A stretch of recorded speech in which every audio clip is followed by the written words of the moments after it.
कहा जाता है कि जब भी धरती पर अधर्म बढ़ता है तब एक नई चेतना का जन्म होता है जो लोगों को सही राह दिखाने का काम करती है।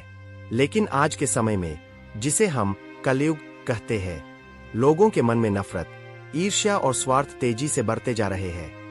क्या यह सच में समय का प्रभाव है या फिर हमारी अपनी सोच का परिणाम?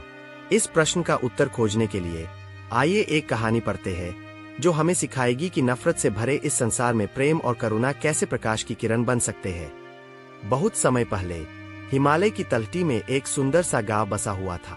इस गांव में एक प्रसिद्ध संत रहते थे जिनका नाम ऋषि प्रबोधानंद था। वे अपने ज्ञान, धैर्य और करुणा के लिए जाने जाते थे। दूर दूर से लोग उनके आश्रम में आते और जीवन के गूढ़ रहस्यों को समझने की कोशिश करते।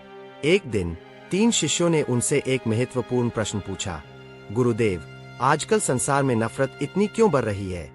लोग इतने क्रोधित और असहिष्णु क्यों हो गए हैं? संत मुस्कुराए और बोले, मैं तुम्हें इस प्रश्न का उत्तर दूंगा, लेकिन पहले तुम्हें एक परीक्षा से गुजरना होगा। तीनों शिष्यों ने सहर्ष परीक्षा देने के लिए हामी भर दी। संत ने उन्हें 3 अलग अलग गांवों में भेजा और कहा, तुम्हें वहां जाकर लोगों से मिलना है और यह देखना है कि वे कैसे रहते हैं और एक दूसरे के साथ कैसा व्यवहार करते हैं। फिर वापस आकर अपनी राय बताना। पहला शिष्य, जिसका नाम अनिरुद्ध था, एक ऐसे गांव में पहुंचा जहां हर कोई आपस में लड़ता रहता था। छोटे छोटे झगड़े बड़े विवादों में बदल जाते थे और लोगों के मन में बहुत द्वेष था।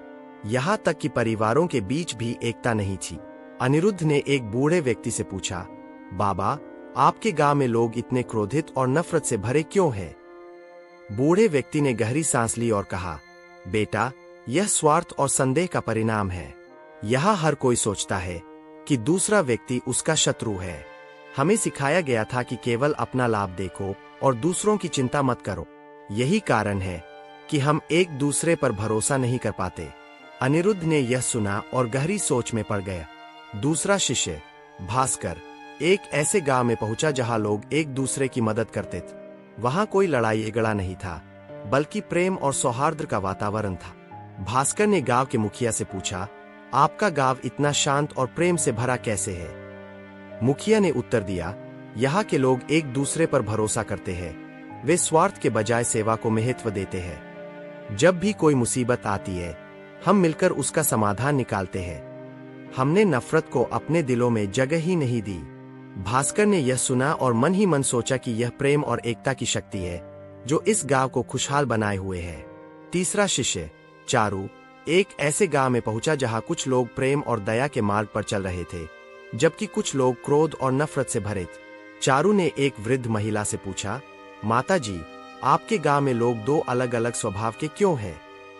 महिला ने उत्तर दिया, बेटा, यह इस बात पर निर्भर करता है कि मनुष्य किस ओर देखता है। यदि वह अंधकार की ओर देखेगा तो उसके जीवन में नफरत होगी। यदि वह प्रकाश की ओर देखेगा तो उसका जीवन प्रेम से भर जाएगा।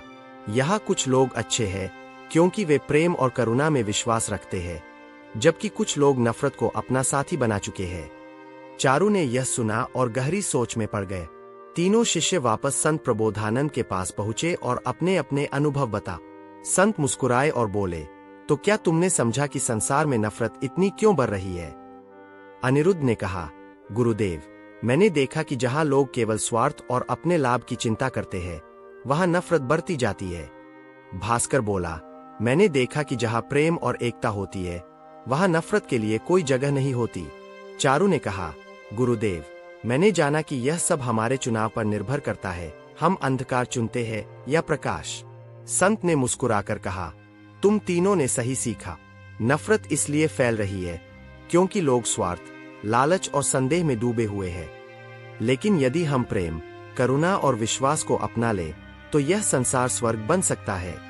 शिष्यों ने संत से पूछा, गुरुदेव, लेकिन हम इस नफरत को कैसे रोक सकते हैं? संत ने उत्तर दिया, हर व्यक्ति को अपने भीतर प्रेम और दया को स्थान देना होगा। जब तुम किसी से प्रेम से बात करोगे तो वह भी बदले में प्रेम देगा। जब तुम क्षमा करोगे तो द्वेष मिट जाएगा। याद रखो, एक दीपक पूरे अंधकार को दूर नहीं कर सकता, लेकिन यदि हर व्यक्ति एक दीपक जलाए तो पूरी दुनिया रोशन हो सकती है। तीनों शिष्यों ने यह ज्ञान प्राप्त किया और अपने अपने जीवन में प्रेम और करुणा का संदेश फैलाने का प्रण लिया। धीरे धीरे उनके प्रयासों से समाज में बदलाव आने लगा और लोग प्रेम और एकता के महत्व को समझने लगे। इस कहानी से हमें यह शिक्षा मिलती है कि कलयुग में नफरत इसलिए बढ़ रही है क्योंकि लोग स्वार्थी और लालची होते जा रहे हैं। लेकिन यदि हम प्रेम, करुणा और विश्वास को अपनाएं, तो यह दुनिया पहले की तरह सुंदर बन सकती है। नफरत को मिटाने के लिए हमें खुद शुरुआत करनी होगी, प्रेम से, करुणा से और दूसरों की मदद करके। तो आइए हम सब मिलकर इस अंधकार में एक दीपक जलाएं और इस संसार को प्रेम से भर दें।